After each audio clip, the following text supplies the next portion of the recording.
Hi, I'm Crystal. And I'm Julie-Cristie. Today we're at EAA Sun and Fun 2011 in Lakeland, Florida. Sun and Fun is one of the year's biggest and most exciting fly-ins. On this episode, we'll explore the Sun and Fun experience.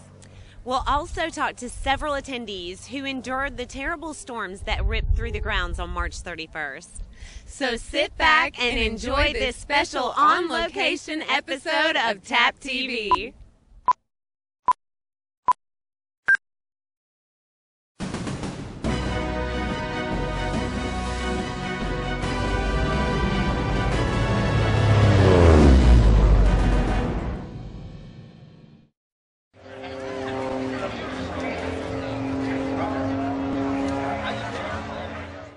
Hi, I'm Julie-Cristie with a TAPtv news update from Sun and Fun in Lakeland, Florida. Tragically, the TAPtv crew arrived Friday to a scene of chaos and destruction, as you can see behind me. A severe storm ripped through Lakeland Thursday after destroying aircraft, vendor displays, and attendees' campsites. The event was prematurely halted due to the damage and power outages, but cleanup crews worked through the night to ensure the gates would open on time Friday morning. Fortunately, right before it started raining, I got out of the porta-john, and me and Mom were in the tent waiting for Matt to get back from doing some sort of adventure, and it started to get a little heavier, and we were like, well, this is okay, we'll just hold the tent up and brace ourselves against the storm.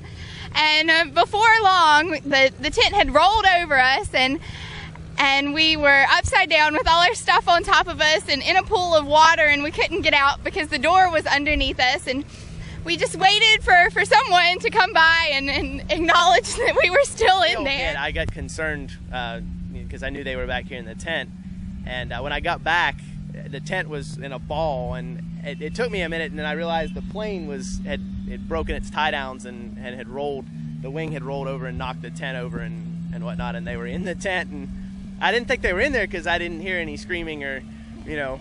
I'll bet that really scared you, didn't it? It was, because I didn't know where they were, but then I jiggled the tent, and the tent moved, and so we got them out, and all's well that ends well, and it's fortunate, really happy after the whole thing that nobody actually got hurt. Airplanes are replaceable, but people aren't. Well, when the storm hit, I was inside a hangar, so I didn't really see much. The wind picked up pretty bad, so they closed the doors until the rain passed, and then when they opened the doors, we just saw all the damage, and it was pretty bad. A lot of people were like in shock, including me, and a lot of people walking like zombies because it was hard to believe. How long have you owned this aircraft, and did you build it yourself? I built it from scratch. 14 years ago, I started the project. I finished it in 2008. I was in the other side of the field over there in a parts exchange tent, and actually it collapsed in on about 70 people over there, 70 or 80 people in there. And nobody wanted to leave after the storm was over, but I went on the lines first to come out. And I cutting through the woods, and through the nature trail and logs, climbing over logs and trees and all across that we were down, and I come over to check on my Veronica here, and come around the corner, and it was okay. We saw the aviates destroyed, and we saw planes heavier than ours destroyed. So we helped out where we could, and then came back to pick up our pieces. And there they sat, sitting right where we left them. I had Spanish moss draped all over mine, and the tie downs were a little loose. We pounded them back in, and here we sit. And our tents didn't even blow over. So I don't know, just it was not our time. Tornadoes started coming through. We all got underneath the tables, and the tents lifting up, and things are flying everywhere. And as soon as it blew over, I looked over here about 100 yards, and I saw my airplane tilted up like that, and I knew it was not good. So ran out, and actually the guy right next to me was there during the storm, and he said my plane lifted up by the tail, it blew all the tie downs down, kind of jumped around like this, got cockeyed and went to the next row down and landed on its landing gear. Broke the landing gear, which we fixed now. Landed on the wing, crunched the wing, broke the tail, and that's about it. There was a tent outside the museum which collapsed, and Come to find out, there was a lot of elderly women in there that were trapped under the tables under there, and we got them out and moved them into the museum and all that. It's pretty dramatic, but things went very smooth. Everyone here at Sun and Fun pitched in together with one another, and actually by the next morning, the majority of it was all cleaned up, and the show went on. It's Julie-Cristie, and we're at Sun and Fun, and we've just parked it legally, and we can't wait for this guy to freak out.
I'm Julie-Cristie, and I am in an elite flight simulator.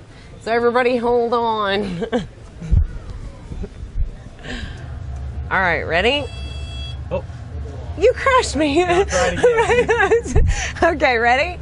Okay, here we go. Wait, okay. Parking brake. That was an engine test. Engines are good. Okay. This is gonna be awesome. Okay, let's go this way. Oh, no. Now, on the left, ladies and gentlemen, is the home of superstar Bill Murray. And over to your right, you can see where we're gonna crash. Going for a barrel roll, just gotta get high enough. Now see what's oh. We're doing it. We're doing it. Push it. Yeah. Beautiful. Awesome! That was so cool! Yes! Nice. We're still alive! We're still alive! Approach from maneuver we call the fold.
Okay, we are actually in the cockpit of the Blue Angels Fat Albert right now, and they don't know it. No, I'm kidding. I'm going to put pretty much max power. I'm going to hold the brakes. I'm going to release the brakes when we get the aircraft going down the runway, right? I'm going to pull the aircraft off the deck. I'm going to hold the aircraft. I'll probably pull it maybe 2 to 3 feet off the deck, all right? Then I'm going to accelerate the aircraft. I'm going to get the gear up, and I'm going to hold that altitude, okay?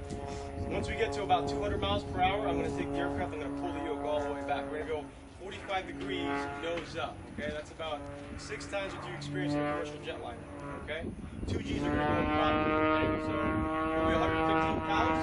Instantly, you're going to feel about 230 pounds of force on your body, okay? Wow. Take the aircraft, we'll go all the way up to about 1,200 feet. The airspeed is going to tick down. Once we get to about 110 knots, about 130 miles per hour-ish, I'm going to take that yoke, going this way, pull it forward.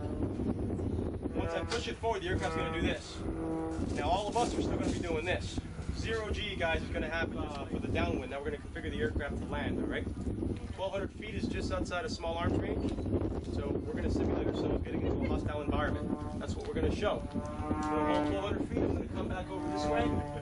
Drive it into the airfield, guys. I'm going to hold and drive the aircraft into the airfield. We're going to get as close as we can to the airfield, and that's going to simulate us saying, hey, you know, there's a bunch of bad guys around the airfield that are going to shoot us down. And as soon as we're safe, take the aircraft and do this. Get it straight down. 25 degrees nose down, not straight down, but 25 degrees nose down. It's going to seem like we're going straight down. That's 8 times what you experience in a commercial jetliner. It's going to happen like that, all right? I'm going to take the aircraft, I'm going to push the yoke forward. It's going to come down. I'm going to hold the power back, and I'm going to land. I'm going to pick my point to land. Some people take their pride in a nice, smooth landing, okay? I take my pride in actually landing where I intend to land. Sometimes it's firm, all right? Good to know, all right? It's a combat landing, okay? So it's not meant to be soft. Now, every now and then it just happens to work out that way, but just know that it's going to be a nice, good landing. All right? When we land, we're going to simulate that it's a very short little runway. This aircraft today weighs roughly about 120,000 pounds, okay? 120,000 pounds. We're going to stop this aircraft in less than 1,000 feet, okay? Now, some of you guys know, you guys are going, wow, that's pretty, yes. The brakes are going to be pretty much going into max reversal brake, so you're going to see some smoke in the back, okay? So if you sit in the back, you're going to see some smoke. You're going to probably even smell a little bit of it. It's okay. All right? Again, the aircraft weighs 120,000 pounds. It takes a lot, for us to stop the aircraft, okay? So don't worry about that, all right? Go get started.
incredible experience. TAPtv would like to thank Sun and Fun for inviting us to cover the event.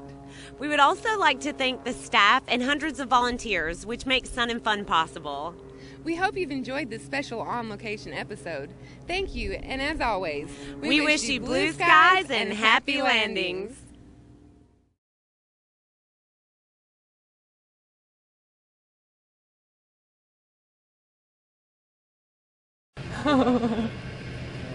Keep going.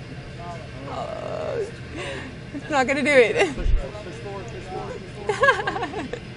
Oh God, I'm crashing! I'm crashing!